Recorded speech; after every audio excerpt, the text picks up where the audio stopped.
दोस्तों आज हम ये भी जानेंगे कि आपको बिजनेस किसी भी कंपनी से क्यों नहीं मिलता है, क्या चाहिए होता है कंपनी को जो आप प्रोवाइड नहीं करवा पाते हो। तो वो सारी चीजें भी आज के वीडियो में मैं आप लोगों के साथ शेयर करने वाला हूं। तो वीडियो को पूरा देखिए और साथ में समझिए कि आज मैं आप लोगों को बताने क्या वाला हूं। दोस्तों क्या आपको नींद आता है? कितना नींद आता है अगर आपको बिजनेस नहीं मिलता है तो? बिजनेस नहीं मिलता है, क्या ये आपके लिए आरामदायक बात है? क्या आप अपने लाइफ में रिस्क लेना चाहते हैं? क्या आपने अपने बिजनेस को बचाने के लिए, अपने बिजनेस को बढ़ाने के लिए रिस्क कभी लिया है? और वो रिस्क जो है किस लेवल तक का रिस्क है?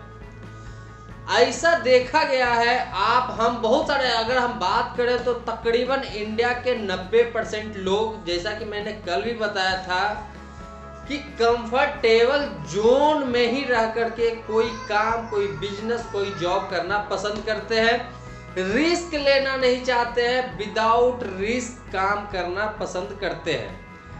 जो लाइफ में रिस्क लेते हैं, जो अपने लाइफ को कंफर्टेबल नहीं रखते हैं, आज के डेट में वही लोग आगे बढ़े हैं। ये चीज आप लोग ध्यान से समझ लीजिए। इसका सबसे बड़ा उदाहरण है हमारे देश की सबसे बड़ी कंपनी जो एक टाइम पे थी, रिलायंस इंडस्ट्री, जिसको कि धीरू भाई अंबानी ने खड़ा किया था। उनके दो बेटे जो आगे चल करके उस कंपनी को संभाले, मुकेश अंबानी और अनिल अंबानी।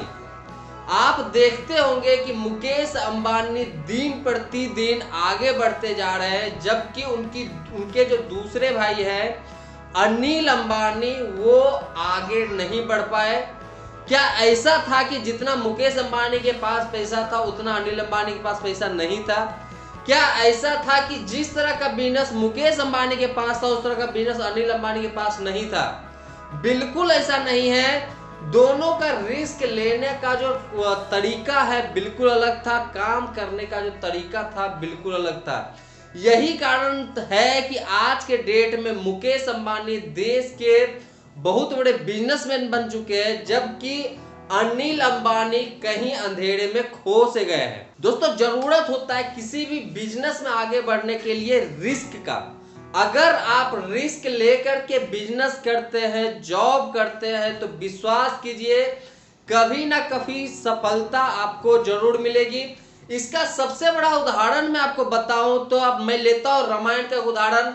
जब हनुमान जी जाते हैं सीता जी को खोजने के लिए और समुद्र के किनारे जाकर के बैठ जाते हो, सोचते हैं कि यहां से लंका कैसे जाया जाए, उसी समय हनुमान जी को याद दिलाया जाता है कि उनके पास एक ऐसी शक्ति है जिससे वो उड़ करके कहीं भी जा सकते हैं। ये था क्या उस समय? ये एक्चुअल में रिस्क था। उनको याद जरूर दिलाया गया था कि आप जाइए, जा करके खोजिए। बट क्या हनुमान जी उड़ सकते थे? क्या वो इतने दूरी उड़ सकते थे?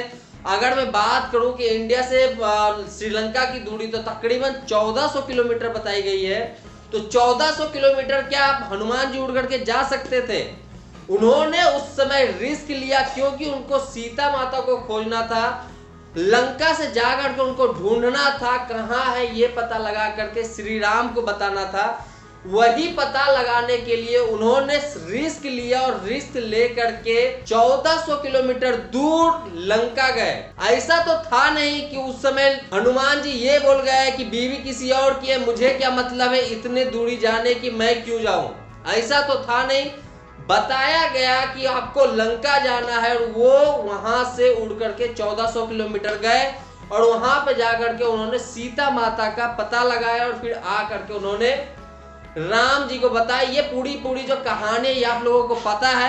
बट इसमें जो मोरल ऑफ स्टोरी ये है कि अगर आप रिस्क लेते हो तो सक्सेस जरूर होते हो। दोस्तों इस इंडस्ट्री में बिजनेस लाना भी कोई खेल नहीं है, किसी को आसानी से बिजनेस मिलता भी नहीं है। जैसा कि मैंने हर वीडियो में अभी तक आप लोगों को बताया है कि बिजनेस लाना इतना ज्यादा आसान नहीं होता है। चाहे ये इंडस्ट्री हो या कोई भी इंडस्ट्री हो, बिजनेस आपको तभी मिल सकता है जब आप कुछ बेटर करके दोगे तो।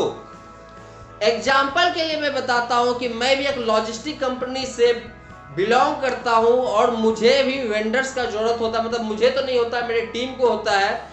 बट हमारे बिजनेस को चलाने के लिए आज के डेट में एग्जिस्टिंग वेंडर है जो हमारे साथ जुड़े हुए हैं तकरीबन 3-3.5 साल से। हम लोगों को सर्विस भी अच्छा दे रहे हैं, उनका रेट भी अच्छा है, काम भी सही चल रहा है। अब कोई नया वेंडर हमारे पास आता है, कोई नया ट्रांसपोर्टर आता है हमारे पास, तो क्या हम उनको अपने यहाँ रखेंगे? क्या वो उनके साथ हम बिजनेस स्टार्ट कर सकते हैं? ये तभी पॉसिबल है जब 2-3 चीजें मुझे वहां से क्लियर हो जाएगी तब। पहला होता है दोस्तों कि उस ट्रांसपोर्टर का, वो ट्रक मालिक का या वो ब्रोकर जो भी है, उसका मार्केट में वैल्यू क्या है आज के डेट में। जो ट्रक मुझे चाहिए, जो भी चीजें मुझे वहां से चाहिए, क्या वो मुझे टाइमली प्रोवाइड करवा सकता है, सबसे पहली बात। दूसरा आता है सर्विस, कि जहां के लिए मुझे सर्विस चाहिए, क्या इस बंदे के पास वो फैसिलिटी अवेलेबल है, क्या वो मुझे उस लेन के लिए, उस जगह के लिए सर्विस दे सकता है। और तीसरा आता है सबसे इंपॉर्टेंट, पैसा। बिना इसके कोई भी बिजनेस आगे नहीं बढ़ता है। तो पैसा कितना लेने वाला है, सबसे बड़ी बात। अगर आज के डेट में जो मेरे साथ ट्रांसपोर्टर काम कर रहा है पिछले 3 साल से 65,000 में वो गाड़ी मुझे दे रहा है, और कोई नया ट्रांसपोर्टर आता है, वो बोलता है सर मैं आपको 64,000 में गाड़ी दे दूंगा, तो क्या मैं उसके साथ जुड़ सकता हूं? बिल्कुल नहीं जुड़ सकता, क्योंकि वो ट्रांसपोर्टर हमारे लिए नया है, रेट कम भले ही है, बट मैं उस पर सिर्फ एक पैसे के लिए ट्रस्ट नहीं कर सकता। ट्रस्ट करने के लिए 3-4 चीजें जो मैं आपको बताया हूं वो होना जरूरी है। सबसे पहला नंबर आपका मार्केट वैल्यू कैसा है। दूसरा नंबर, जिस तरह के ट्रक का या जिस भी तरह का जो भी सर्विस मुझे चाहिए, क्या आप टाइमली मुझे प्रोवाइड करवा सकते हो।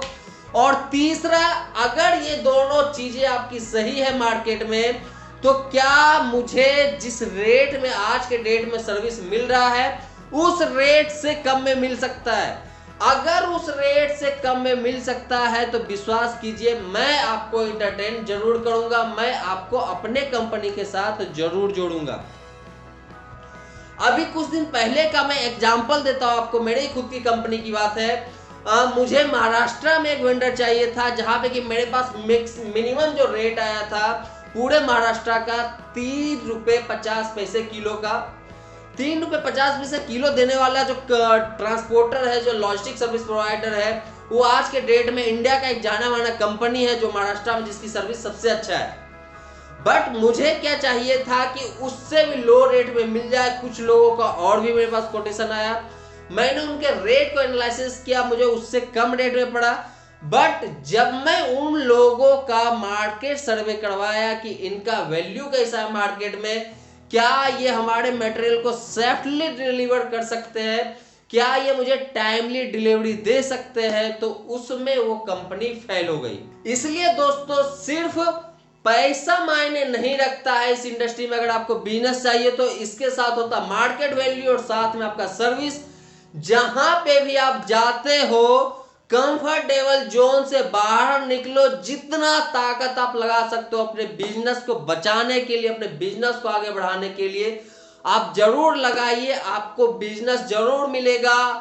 हर तरह का बिजनेस मार्केट में अवेलेबल है, जरूरत है सही टाइम पे सही जगह पे पहुंचने का। इसके बाद एक पॉइंट और आता है कि अगर ये सारी चीजें मैच कर रही है फिर भी वो कंपनी आपको एंटरटेन नहीं कर रहा है, आपको अपने साथ नहीं जोड़ रहा है, तो यहाँ पे चौथी चीज एक और आती है, वो भी है पैसा। बट ये पैसा जो है ये कंपनी के लिए नहीं होता है, ये पैसा उस बंदे के लिए होता है जो आपको एंटरटेन नहीं कर रहा है। तो जब भी आप कहीं पे बिजनेस के लिए जाइए तो हर तरह से टटोलिए उस कस्टमर को, उस बंदे को जो आपके सामने बैठा है बात करने के लिए, कि उसको एक्चुअल में क्या चाहिए और आप क्या प्रोवाइड करवाना पसंद करते हो, आप क्या प्रोवाइड करवा सकते हो। तरीका दोस्तों यही 3-4 होता है, इससे आगे का कुछ भी नहीं होता। इतने तरीके में ही बिजनेस मिलता है। तो आप रिस्क उठाइए, रिस्क उठा करके नए नए कस्टमर के पास जाइए, नए नए तरह के बिजनेस में एंटर कीजिए। नए नए तरह का बिजनेस का कहने का मतलब है कि इसी इंडस्ट्री में बहुतों तरह के लोग बिजनेस है। ऐसा नहीं है कि सिर्फ ब्रोकरी, कमीशन एजेंट और फ्लीट ओनर के अलावा ये बिजनेस है ही नहीं और कुछ। बहुतों तरह का बिजनेस है, डिलीवरी का है, पिकअप का है, ट्रांसशिपमेंट का है, सब जगह पे ट्रक का ही काम है। बट इसके जो मॉड्यूल है, इसका जो प्रोसेस है बिल्कुल अलग अलग है और सब में अच्छा खासा पैसा है। अगर इसको हम छोड़ दे तो फिर आ जाता है फ्रेंचाइजी, इसके बाद आ जाता है आपका first delivery, last mile delivery, इसके बाद आ जाता है आपका लॉजिस्टिक का जो सर्विस प्रोवाइडर का काम होता है वो, इसके बाद आ जाता है वेयर हाउस सिस्टम। इतने तरह का दोस्तों ये पूरा का पूरा इंडस्ट्री है। सिर्फ जो है ट्रकिंग तक ये इंडस्ट्री नहीं है जितना तक आप लोग समझते हो। बहुत सारे लोगों को आज के डेट में इस इंडस्ट्री में इतना पता नहीं होगा कि ये इंडस्ट्री जो है कितना बड़ा है, किस तरह से रन करता है। तो दोस्तों जिस तरह से मैं आपको बताया कि कंफर्टेबल जोन से निकलिए, लोगों तक पहुंचिए, रिस्क लीजिए बिजनेस के लिए, आपको बिजनेस जरूर मिलेगा। तो दोस्तों मिलते हैं हम अपने नए वीडियो में फिर से कुछ नए डिटेल्स के साथ। तब तक के लिए धन्यवाद।